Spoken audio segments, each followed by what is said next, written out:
สบายดีท่านผู้ชมมื้อนี้คือมาประกาศพระบาทพนสันเด้อนี่พระธาตุพระบาทพนสันนี่บรรยากาศจะถ่ายอ้อมให้เบิ่งนี่ท่านผู้ชมนี่บรรยากาศอ้อมวัดพระบาทพนสันย่างมาทางนี้ถ่ายบรรยากาศอ้อมให้เบิ่งนี่บรรยากาศ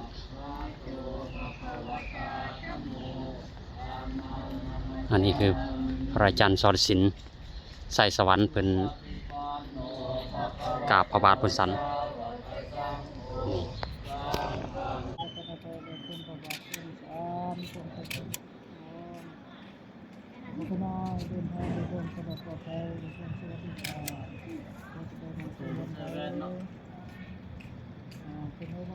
รอบรรยากาศอ้อมพระบาทพนสันอันนี้คือวัดพระบาทพนสันจะเข้าไปข้างในเด้อต้นนิยมเด้อย่างเลาะวัดพระบาทพนสันให้ออกต้นนิยมได้เบิ่งได้ชมนำกันนี่คือบรรยากาศข้างในจะน้อยครับเข้าไปได้กินหัวแจกยังล้อยังประตูโขงวัดพระบาทพนสันนี่บรรยากาศ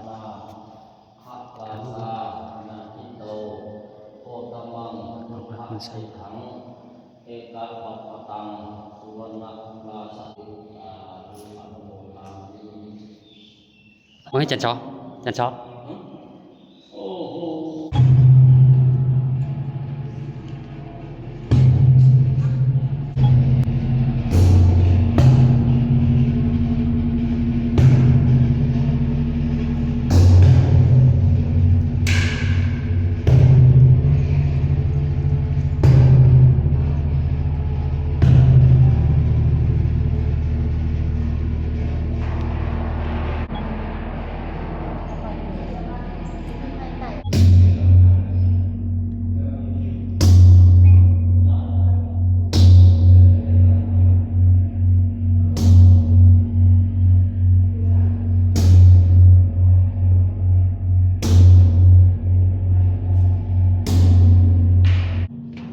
วัดพระบาทพนสัน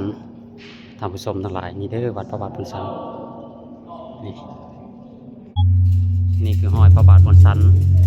ถ่ายให้ท่านผู้ชมได้เบิ่งนำกัน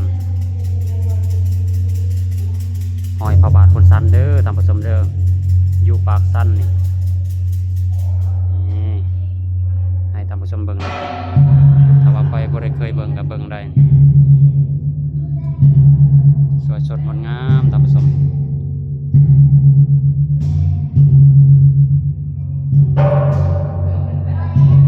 พระบาทพนสัน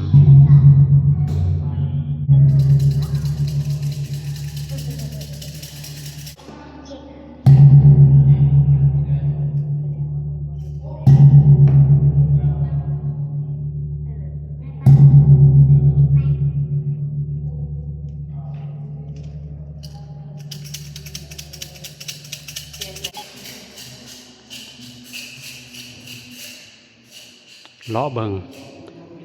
บรรยากาศวัดพระบาทพนสันนี่ท่านผู้ชมอยู่ข้างในวัดพระบาทพนสันท่านผู้ชมถ่ายให้ท่านผู้ชมเบิงบรรยากาศมอมวัดพระบาทพนสันศักดิ์สิทธิ์แข่งบริกรรมไซเด้อเมืองปากสันบรรยากาศมอมรอให้เบิงในท่านผู้ชมรอไปรอมานี่พระบาทพนสันดีด้วยพระบาทพนสันนี่ท่านผู้ชมหอยพระบาทพนสันหาบรรยากาศมาเด้อมากราบมาไหวมาสักการะบูชาเนี่ยไปเนี่ยคำนี้ใช่บรรยากาศอันนี้สมได้ยากได้ท่านผู้ชมออกจากกราบหอยพุทธบาทแล้วเขาก็จะเลาะบรรยากาศมอมให้เบิ่ง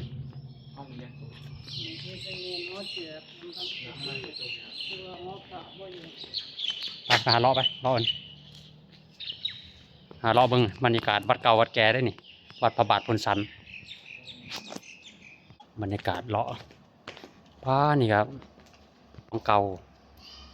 นี่แม่นสมัยเขาพุ่นละ50-60 ปีพุ่นละม่วงกระดกโอ้หัวแจกกันหัวแจกเก่าสมัยก่อนเมิดนี่เบิ่งอะวัดพระบาทผลสันเด้อท่านผู้ชมมาเบิ่งเด้อศิลปะเก่าแก่เสากับเสากลมนี่ท่านผู้ชมนี่โอ้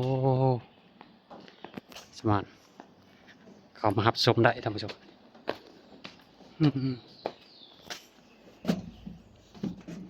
เป็นอะไรโอ้หัวแจกเก่านี่หาชมได้ยากเลยท่านผู้ชมนี่นี่โอ้หัวแจกเก่าแต่สมัยก่อนเนี่ยใช้อยู่นี่แหละประสงค์ของพระเจ้าเบิ้งในท่านผู้ชมหัวแจกเก่าแก่ท่านผู้ชมบรรยากาศนี่เก่าแก่นี่เนาะบรรยากาศเก่าแก่แบบในสมัยเก่านี่จะชื่ออะไรเนี่ยนี่กาเนี่ยนี่เด้สวัสดีเด้อีกาเนี่ยหน่อยนี่จะมาหน่อยมาหน่อยชีโตผมโอ้บรรยากาศหมอมวัดพระบาทพลสันท่านผู้ชมบรรยากาศเด้อนี่เด้อมาเที่ยวมาชมได้นี่มาแจกอะแบบเก่าแบบเดิมเลยนะมาแจกอันนี้ก็ซิมอีกแล้วนี่ก็ซิมโอ้บรรยากาศนี่วัดพระบาทพลสันมีเวลาก็มาเที่ยวมาชมได้ท่านผู้ชมนี่บรรยากาศมอมนี่แผนกล้องให้เบิ่งนี่วัดพระบาทพลสันเด้อท่านผู้ชมเด้อบรรยากาศคักเลยอันนั้นอยู่ลุมบุกาเป็นหอแจกเก่างามจะย่างกลับแล้วท่านผู้ชมบรรยากาศดีเลยวัดพระบาทพลสันมีเวลากับมาเที่ยวมาชมมาเบิ่งสถานที่ไม่ท่านผู้ชมนี่หาเลาะหาส้มเลยหอแจกซิมมันมีการมอมแผนกล้องให้ท่านผู้ชมเบิ่งทุกกันนี่ทางล่างนี่กับพระบาทพลสันวัดพระบาทพลสันพระธาตุพระบาทพลสันมาเที่ยวมาชมท่านผู้ชมบรรยากาศก็ดี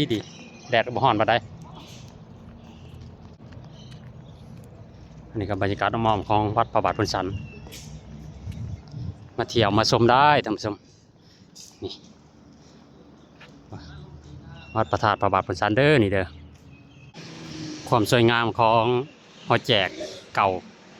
ของวัดพระบาทพลสันแต่เมื่อก่อนทำสมเบิ้งนี่ลักษณะเด้อศิลปะนี่ดังเดิมแท้ๆเลยนี่ของวัดพระบาทพลสันสวยงามมาเลยท่านผู้ชมบรรยากาศก็ร่มรื่นนี่ความสวยงามนี่ท่านผู้ชมเอ้ยนี่บ้านพลสันเด้อนี่เด้อบ้านพระบาทพลสันนี่บรรยากาศนี่โอ้ยสุดยอดเลยนี่ความงามท่านผู้ชมนี่พระธาตุทรายใหญ่นี่มี3 กองเลยนี่ใหญ่ที่สุดเลยนี่ที่เคยเห็นมานี่อยู่วัดพระบาทพลสันเด้อนี่วัดหอยพระบาทพลสันเก่าเด้อนี่ท่านผู้ชมเด้อถ้าว่าใครยังมากราบนี่ต้องมาวัดนี้เก่าแก่ได้นี่สถานที่นี้นี่เนาะบรรยากาศท่านผู้ชมเอ้ยถ้าว่าใครมากราบหอยพระบาทเก่านี่อยู่วัดพระบาทพลสันนี่